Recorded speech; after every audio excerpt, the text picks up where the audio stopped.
دیکھیں، مومن اور غیر مومن، یقین کرنے والا اور انکار کرنے والا، یہ دو اصطلاحیں ہیں جو اللہ تعالیٰ ایک دوسرے کی ضد کے طور پہ استعمال کرتا ہے۔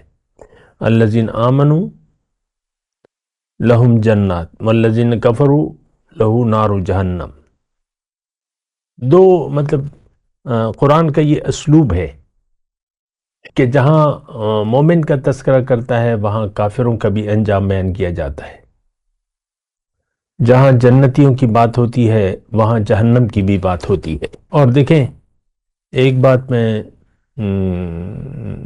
یعنی پورے اطمینان سے کہہ رہا ہوں، پوری تسلی سے، اور حقیقت یہ ہے کہ جب انسان دنیا میں آ جاتا ہے تو یہ تو نیوٹرل ہوتا ہے، یعنی فطرت کے مطابق ہوتا ہے،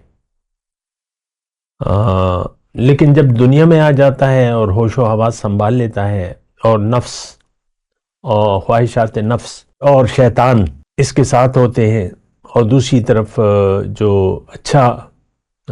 اچھی فطرت ہے، فطرت اسلام ہے، وہ بھی ساتھ ہوتی ہے، پھر اسے ہدایت ملتی ہے اللہ تعالیٰ کی طرف سے، تو اب اس کی مرضی ہے۔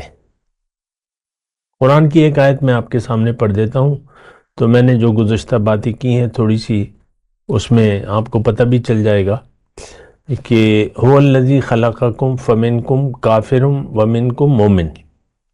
آج ہمارا موضوع بھی مومن ہے۔ حقیقی مومن کون؟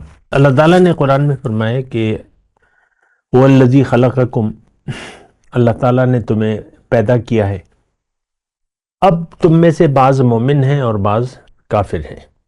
فمنکم مؤمن ومنکم کافر۔ اچھا، تھوڑا سا میں یہاں رکوں گا، مطلب تھوڑی سی تفصیل، کہ جو طالب دنیا ہے وہ کافر ہے، انکار کرنے والا ہے، جو طالب آخرت ہے وہ یقین کرنے والا ہے۔ دیکھیں، دو باتیں، یقین کرنے والا، یقین کرنے سے انکار کرنے والا۔